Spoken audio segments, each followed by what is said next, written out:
The morning air holds the particular cold of late winter, not sharp, but penetrating.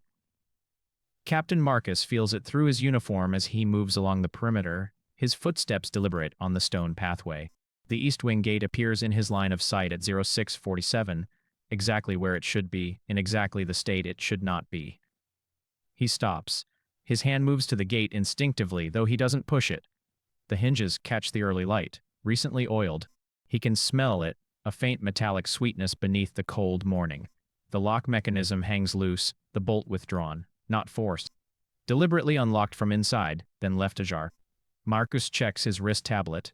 The security log for the East Wing gate shows no entry since 22:15, the previous evening routine evening perimeter closure. No alarm. No maintenance notation. No authorized unlock request. The log should reflect any disturbance. It doesn't. The silence of the system is its own kind of alarm. He pulls the gate wider. The hinges move without resistance. The gravel path beyond is undisturbed except for one detail that stops his breath. A shoe. Child-sized. Royal blue with a white trim. Overturned, lying on the pale stones, though dropped or placed deliberately. The sole faces upward, unblemished. The shoe itself shows no sign of struggle or hurried removal. It simply sits there, waiting to be found. Marcus knows this shoe.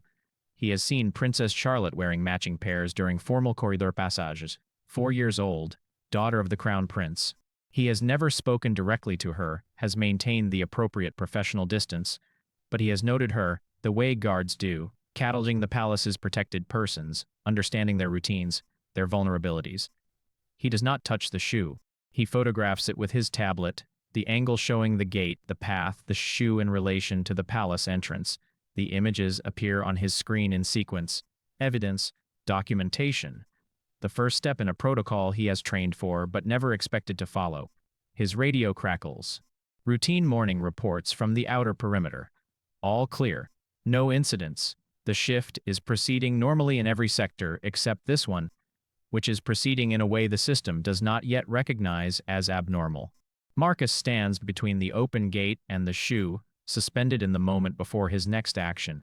He could call the nursery staff directly. He could alert his commander. He could initiate the formal protocol for missing persons within the royal household. A cascade of responses that would bring attention, procedures and that would ripple through the palace hierarchy in minutes. Or he could move forward alone. The choice is not difficult in theory. Protocol exists for reasons. Procedures protect him and protect the institution. They ensure that individual error does not compound in institutional failure. They distribute responsibility. They create accountability. But protocols also create delay. They create distance between urgency and action.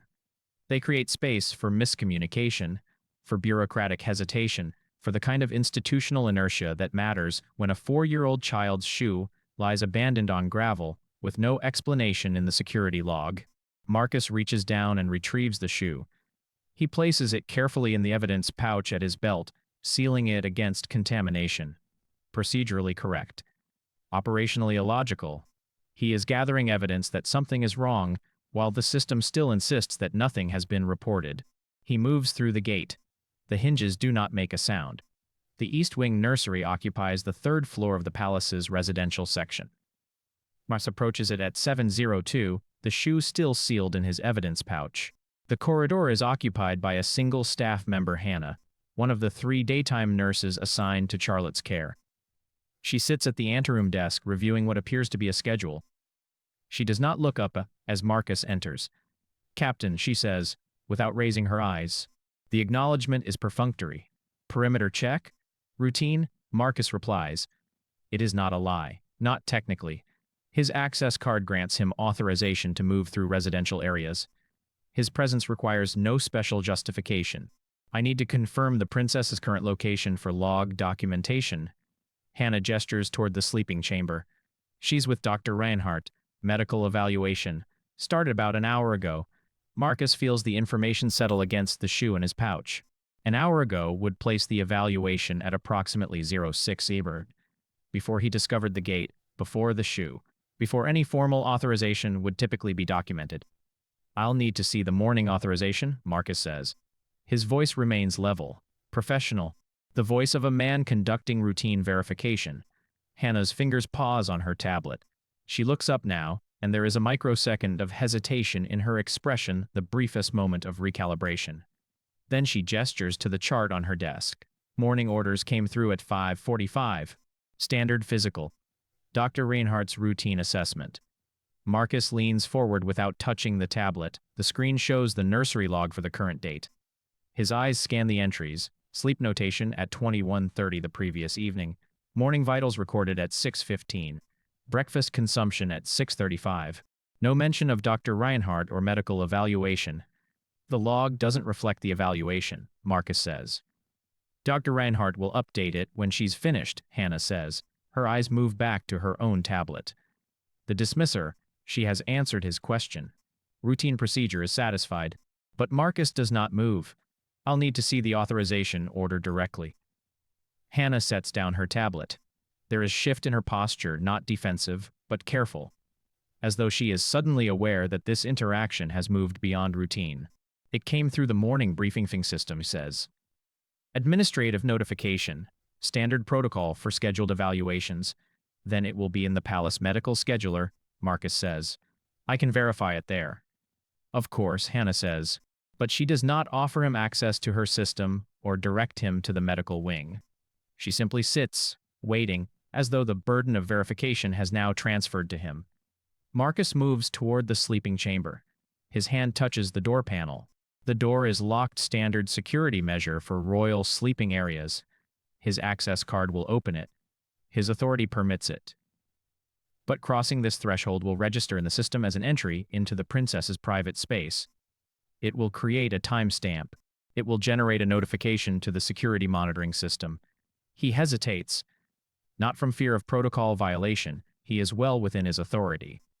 He hesitates because the moment he enters that chamber, he transforms from a guard conducting routine verification into something else. A guard actively investigating. A guard who has moved from observation into intervention. He enters the code on the access panel. The door unlocks with a soft pneumatic hiss. The chamber is exactly as it should be. The bed is made but untouched. Toys sit in their organized places. The morning light filters through the windows. The room holds the quiet of early morning, the emptiness of a child who is not present. Marcus stands in the center of the room for several seconds, cataloging what he observes. The room tells him nothing except what it should tell him, that Charlotte is not here and has not been here since her sleep the previous evening. He exits the chamber and seals the door. Hannah is waiting, her expression neutral. The medical authorization, Marcus says. I'll check the system directly. He does not ask permission.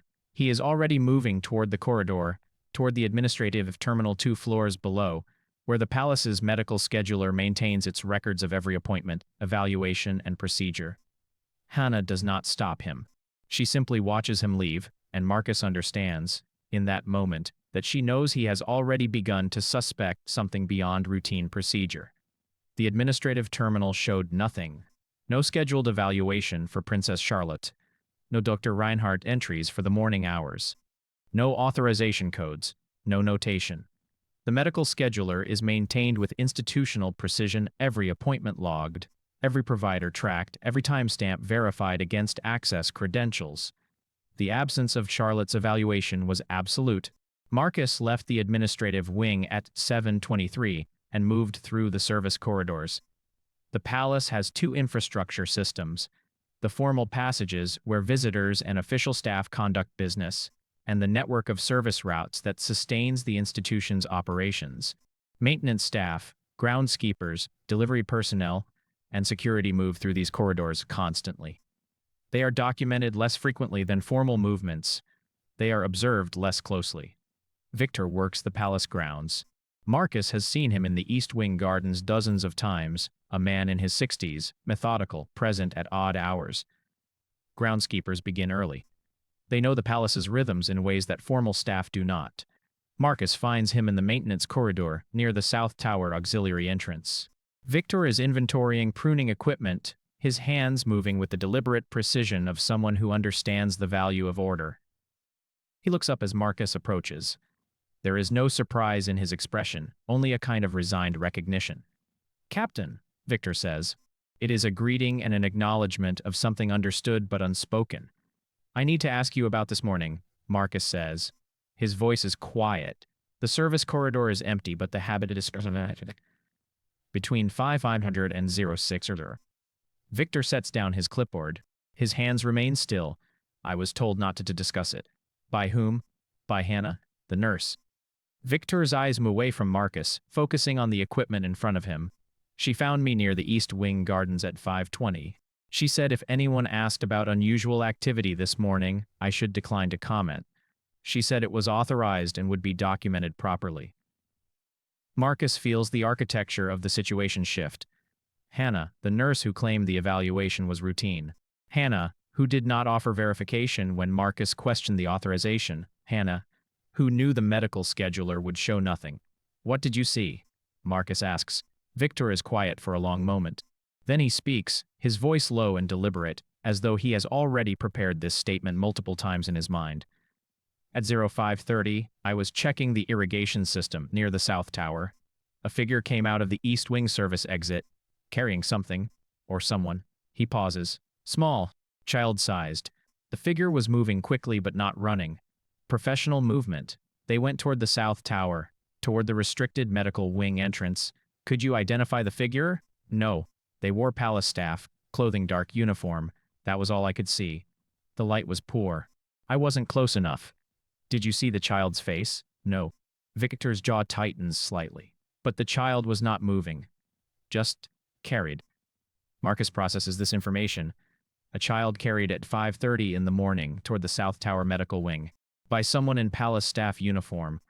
By someone who had authority to instruct the nursing staff to conceal the activity. By someone who had access to alter or prevent the documentation of Charlotte's location. Who instructed Hannah to tell you this? Marcus asks. She didn't say. She just said it was authorized. That if I spoke about it, I would be causing problems for people who were trying to help. The phrase settles between them. Trying to help. The language of benevolence applied to something that requires concealment and explicit instruction to witnesses to remain silent. Did you report this to anyone? Marcus asks. Victor meets his eyes now. I was told not to, and I'm an old man working a job I need. I didn't see anything clearly. I couldn't identify anyone. I could have been mistaken about what I saw, but you weren't mistaken. No, Victor says. I wasn't. Marcus understands what Victor is communicating beneath his words. He saw something. He knows something is wrong, and he is afraid of what speaking openly might cost him, his employment, his security, possibly more. He has chosen the path of self-preservation and silence, which is a rational choice for a man with limited leverage and much to lose. But his silence, maintained until this moment, has now been broken. And Marcus holds the information. A child removed from her 5:30. Transported toward the South Tower by someone with staff access and institutional authority. Documentation deliberately concealed or prevented. Marcus now knows that this is not an anomaly. This is an operation. Victor leads Marcus through the grounds at 7:51. The morning has brightened, but the winter sun casts long shadows across the palace's eastern perimeter.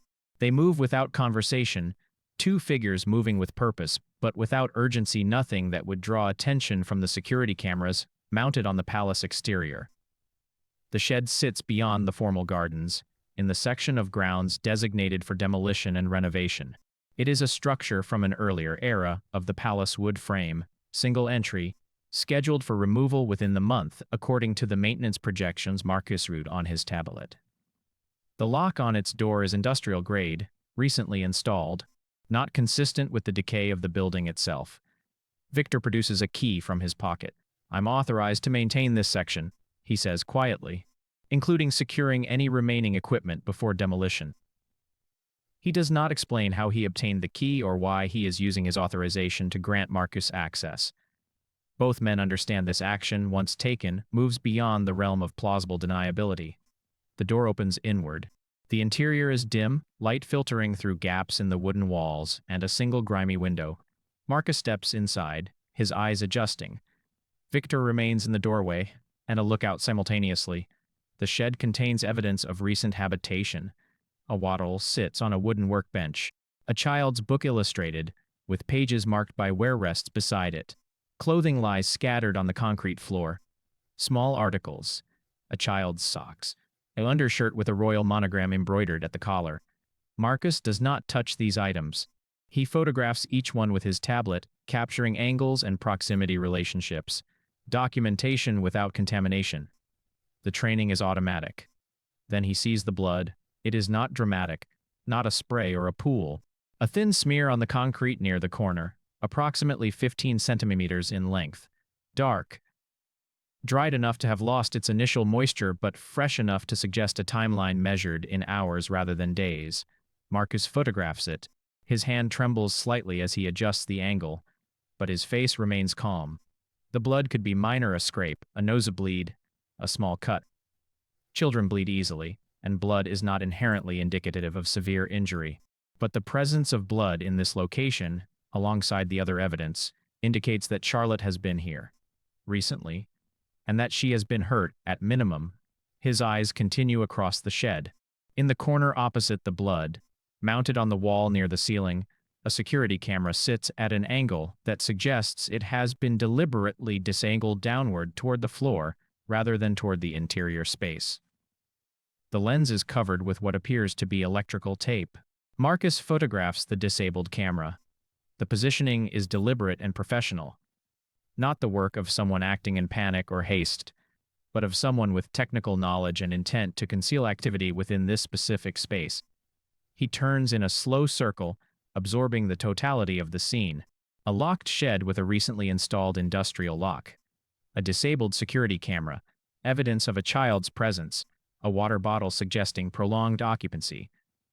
Blood on the floor, all of it concealed, deliberately hidden within palace grounds. Victor has not entered the shed. He stands in the doorway, his posture rigid, his eyes fixed on the middle distance. Marcus exits the shed and closes the door. Victor locks it with the same key, the mechanism engaging with a definitive click. They walk back through the grounds in silence. Marcus understands now that Charlotte has not simply been removed from her chamber.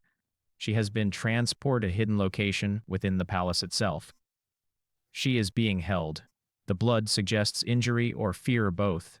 The care taken to conceal the location and disable surveillance suggests this is not a medical evaluation or a routine procedure.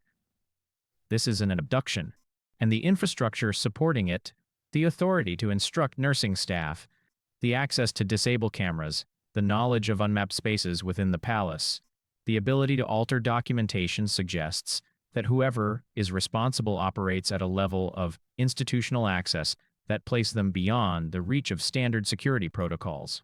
Reporting to his commander will mean escalating to someone who may already be aware of this situation. Someone who may already be part of the decision to conceal it. Marcus understands, with absolute clarity, that the moment he enters his commander's office with this information, he will be placing himself in opposition to forces within the palace hierarchy whose priorities and methods he does not yet understand. Commander Ashford's office occupies the second floor of the Security Operations Wing. Marcus has entered it dozens of times for briefings, for performance reviews, for routine administrative matters. The space is austere and functional.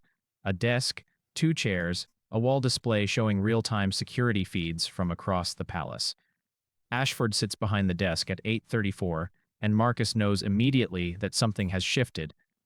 Ashford does not look up as Marcus enters. He continues reviewing documents on his screen, his reading glasses positioned low on his nose. The deliberate delay, the refusal to acknowledge Marcus's arrival, is a message in itself. A statement that this meeting will proceed on Ashford's timeline, not Marcus's. Close the door, Ashford says, still not looking up. Marcus complies. The door seals with a pneumatic hiss, and the office becomes soundproofed. Whatever occurs within these walls will not be heard in the corridor beyond. Ashford removes his glasses and finally meets Marcus's eyes.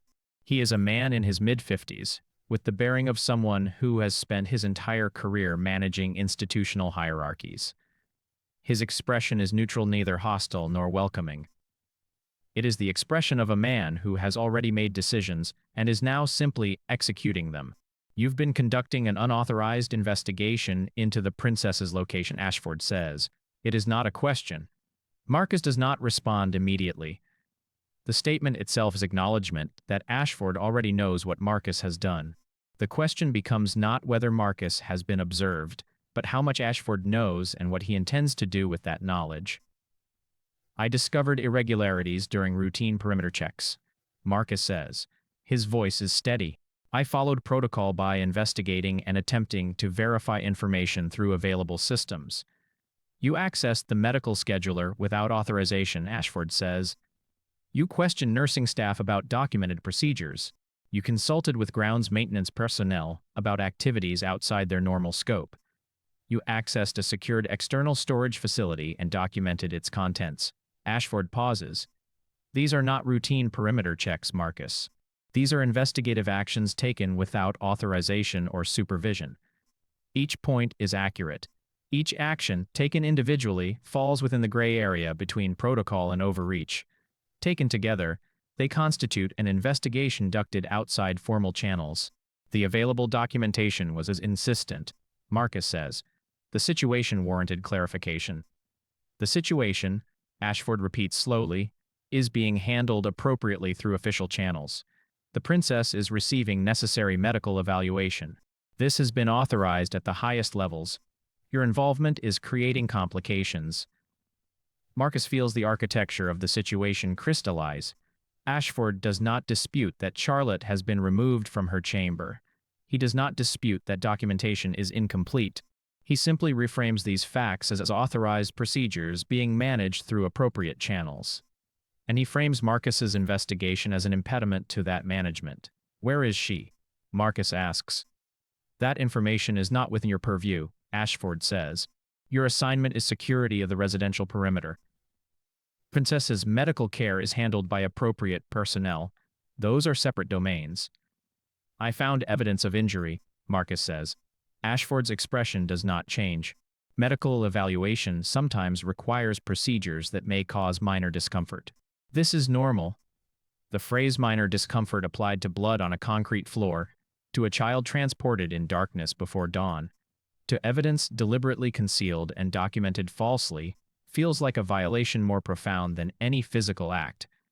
It is the language of institutional whitewashing. It is the mechanism by which authority transforms harm into procedure. I need to escalate this, Marcus says. You will not escalate this, Ashford says, his voice remaining calm. You will return to your normal duties. You will cease any further investigation into the princess's location or activities. You will not discuss matter with other personnel. And you will surrender all documentation and evidence you have collected. It is not a request. It is an order delivered from a commanding officer to a subordinate officer. Marcus can refuse it, but refusing it will mean insubordination. It will mean removal from duty, possible suspension, and certainly the end of his access to the palace and its systems. Ashford extends his hand across the desk, palm up. Waiting. Marcus removes his tablet and places it in Ashford's hand. The images of the shed, the evidence, the blood, all of it transfers to Ashford's possession. The documentation of Charlotte's location and condition moves from Marcus's hands into the hands of the command structure that has already chosen to conceal it. Marcus leaves Ashford's at 8:52. His tablet is gone, is confiscated. His investigation is officially terminated. He returns to his assigned station on the residential perimeter and stands in position, observing the corridors with the mechanical attention of a man performing a duty he no longer believes in. At 9:15, he receives notification on his personal communication device, a message from the Security Operations System. His credentials will be suspended at 1400 for security audit and protocol review. The message is formal and procedurally correct. It is also a countdown. In approximately 4 hours and 45 minutes, his ability to move freely through the palace will be severely restricted. He does not have time to go through channels. He does not have time to build a case or wait for institutional processes to unfold. Ashford's order was clear. Charlotte's location is not within his purview. But Charlotte's location is the only thing that matters now. Marcus moves through the palace with deliberate purpose. He uses his current credentials to access the service corridors, moving toward the South Tower. Victor mentioned the medical wing entrance. The South Tower houses administrative medical facilities, evaluation rooms, consultation chambers, storage for pharmaceutical supplies. It is not a long-term care facility, but it is equipped for short-term observation and treatment. The entrance to the restricted medical wing is sealed by electronic lock. Marcus's S card permits entry to the outer corridor, but not to the sealed section itself. He studies the locking mechanism. It is military-grade, installed recently based on the absence of wear around its edges. The override requires credentials above his current authorization level. He considers his options. He could attempt a mechanical bypass, but that would trigger alarms. He could request access through official channels, but those channels now view him as a liability. Or he can use the one advantage remaining to him. His presence in the palace is still authorized for another 4 hours and 38 minutes. His movements, up until the credential suspension takes effect, will still register as routine. Marcus proceeds to the auxiliary stairwell that connects the South Tower's maintenance infrastructure. It is a route used by janitorial and mechanical staff, less monitored than the main corridors, but still documented. He descends 2 levels and emerges in the lower service tunnel that runs beneath the medical wing. The tunnel contains pipes for heating and cooling systems, electrical conduits, and communication lines. It is illuminated by low-level safety lighting. Marcus moves along it with careful attention, his footsteps echoing softly. At the far end, an access panel provides entry to the mechanical spaces adjacent to the medical wing's main corridor. He opens the panel and enters the maintenance closet beyond. From here, he can access the main corridor through a service door. His credentials will not open this door, but is not electronically sealed, only mechanically locked. It yields to steady pressure applied at the frame. The corridor beyond is quiet. 3 doors line the hallway, each sealed and labeled with clinical designation markers. The first reads Observation Room A. The second, Observation Room B. The third, simply Medical Consultation. Through the small window in the second door's frame, Marcus can see movement. He approaches carefully and looks through the glass. Charlotte sits on a medical examination bed in the center of the room. She is dressed in a white clinical gown. Her eyes are open but unfocused, the distinctive glaze of pharmaceutical sedation. A thin bandage wraps her left wrist. She is alive. She is present. She is not injured severely, but she is restrained, soft medical restraints around her wrists and ankles, precautionary measures to prevent her from removing monitoring equipment or disturbing IV lines. Standing beside her is Dr. Reinhardt, a woman in her late 50s with the bearing of someone accustomed to institutional authority. 2 other figures stand near a monitoring station, a man in administrative dress, and a woman Marcus recognizes as Helena Voss, senior advisor to the Royal Council. Marcus does not open the door. He does not reveal his presence. He simply listens through the sealed frame, hearing fragments of conversation carried through the gaps. Testimony was clear. Dr. Reinhardt is saying she witnessed the transaction completely. The documentation she could provide would be problematic. The council's decision is final, Helena Voss responds. Her voice is controlled, professional. Medical evaluation, observation period, then release with appropriate memory management.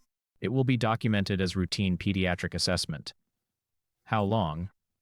The administrative man asks. Until the council determines that any potential exposure has been adequately contained, Voss says. The family has been informed that extended evaluation was medically necessary. They accept this. Marcus understands what he is hearing. Charlotte was not removed for her protection. She was removed because she witnessed something involving the Royal Council, something that required concealment, something significant enough to warrant the abduction of a 4-year-old child and the mobilization of palace resources to conceal her location. This is not medical care. This is containment. And everyone involved, Ashford, Hannah, Dr. Reinhardt, Helena Voss, understands exactly what they are doing. They have simply decided that the protection of institutional interests supersedes the protection of a child's safety and autonomy. Marcus steps back from the window. He understands now that reporting through official channels will only deepen the conspiracy. The command structure is already compromised. The decision to conceal Charlotte's location has been made at the highest levels of palace authority. He is now truly alone, and he must decide whether to retreat to safety or proceed into confrontation with forces that have already demonstrated their willingness to circumvent protocol, falsify documentation, and sacrifice a child's welfare to protect institutional secrets. Marcus stands in the maintenance closet at 10:03. His credential suspension will occur in 3 hours and 57 minutes.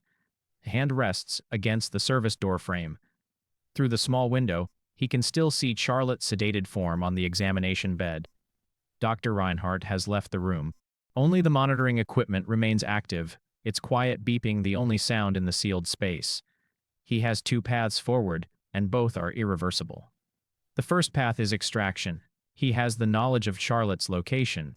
He has access to service corridors that bypass main security checkpoints. He could move through the palace's maintenance infrastructure, reach the medical observation room, and remove Charlotte from the facility. He could transport her through the service tunnels, exit through the auxiliary entrance, and breach the palace perimeter. The action would be swift. The child would be removed from immediate danger, and it would trigger a security lockdown that would end with his arrest, likely with criminal charges of kidnapping against palace authority. Charlotte would be safe, temporarily, but Marcus would be removed from the palace, imprisoned, discredited. Any testimony he provided would be framed as the desperate fabrications of a rogue officer attempting to justify criminal actions. Helena Voss and Dr. Reinhardt would control the narrative. They would explain Charlotte's temporary removal as necessary medical protocol. They would produce documentation falsified, if necessary, supporting their version of events. And Marcus's extraction would be recharacterized as an attempted abduction by a mentally unstable security officer. The second path is documentation and confrontation. He can use his remaining time to record evidence of what he has witnessed. He can capture Dr. Reinhardt and Helena Voss's own words, their acknowledgement that Charlotte was removed because of her testimony, that her memory is to be managed, that the decision comes from the Royal Council itself. He can create a record that cannot be erased or reframed. Then, on that documentation, he can confront them directly, demanding Charlotte's release and threatening exposure. This path carries its own risks.